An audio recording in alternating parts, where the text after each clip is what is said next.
Without the right to life, there are no rights. If we examine what the Founding Fathers did, let's take a step back. I want to explain something that's really important. When the sun rises every single day, as I sit here on the Supreme Court, I notice that it hits the Freedom Tower behind us first, and then as it rises, the sun descends and it hits the House of Representatives, then the Senate, and then it shoots down Pennsylvania Avenue to hit the White House, and when it sets in the west, its face shines on the Supreme Court. So what happens is it makes the sign of the cross, and then it goes from the representatives, Senate, executive, and then the Supreme Court, which is exactly how our law works. Now, the reason why I call the Founding Fathers wise and say that these clowns in power today don't even have the capacity to understand is because it isn't just what they said and did, but it was actually the way they did it and the way they went about it. They didn't put God in his place, they acknowledged God in the proper place, above all and at the foundation of all things. And that's what I want to talk about right now when we talk about the right to life. The Founding Fathers did not create a constitution of society or a constitution of the church. They knew they were creating a constitution of government, and we don't live in a government. So the first thing they did, before they created the Constitution, the first time you see the words in all of history, the words, the United States of America, is in the Declaration of Independence, because the Declaration of Independence is the foundation. They acknowledge God in the proper place, above all and at the foundation of all things. The genius of the Founding Fathers was to recognize that an affirmative proposition excludes nobody and is not tyrannical, whereas a negative proposition is necessarily exclusionary. Let me explain this in proper terms. If I go to school and pray, it hurts no one. But if you take prayer out of school, you deprive me of my rights. So you're not expressing the freedom of religion by taking prayer out of school. You're depriving me of my freedom of religion to pray.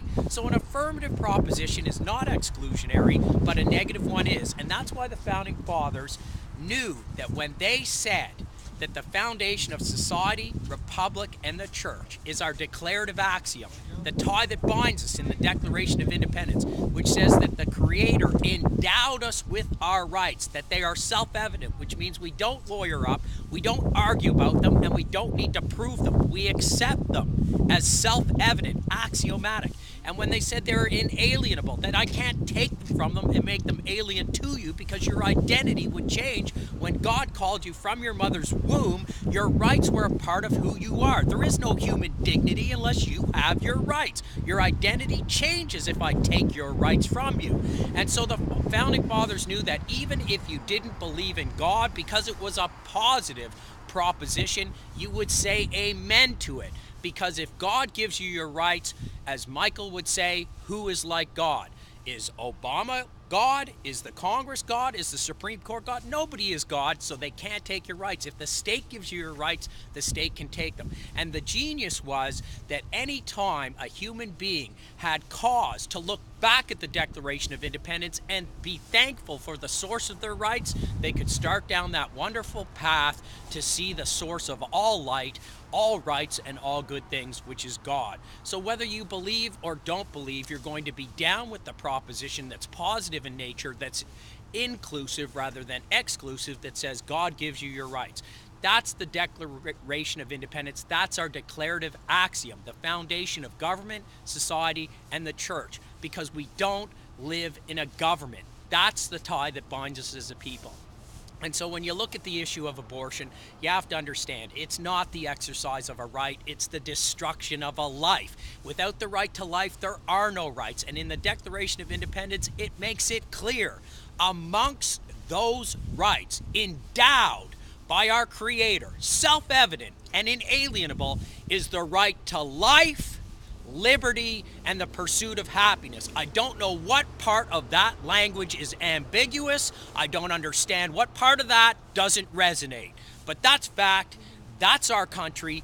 That's what we believe. And if you don't believe it, I suggest you move to some planet or some other country and start whatever you want to start there. But that's what we died for. That's what we believe. That is what we live and die for today. And until this court and those clowns and the president say amen to what God already said amen to, And let's talk about democracy. Democracy isn't just the people today, it's the successive amens of every human being since 1776 saying amen to that proposition, that positive proposition that our rights are endowed by our Creator. Until they learn to say amen to what God said amen to and every American says amen to, then they continue to commit treason, and they continue to commit folly, and they continue to betray you. God bless you and thank you.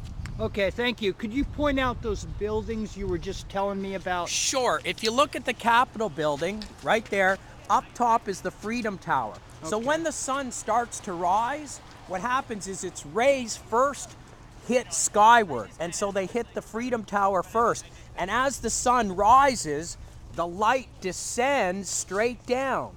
And the first building, the first portion of the building that it touches is the House of Representatives, and then it starts to move across to the Senate, and then it shoots down the angular road, which is Pennsylvania Avenue, to hit the Executive Mansion, and then when it sets in the west, it shines on the face of the Supreme Court, which is how our law works. It goes from the House of Representatives to the Senate, executed by the President, and then these guys say amen or nay as to its constitutionality. But the first thing that happens is it makes the sign of a cross.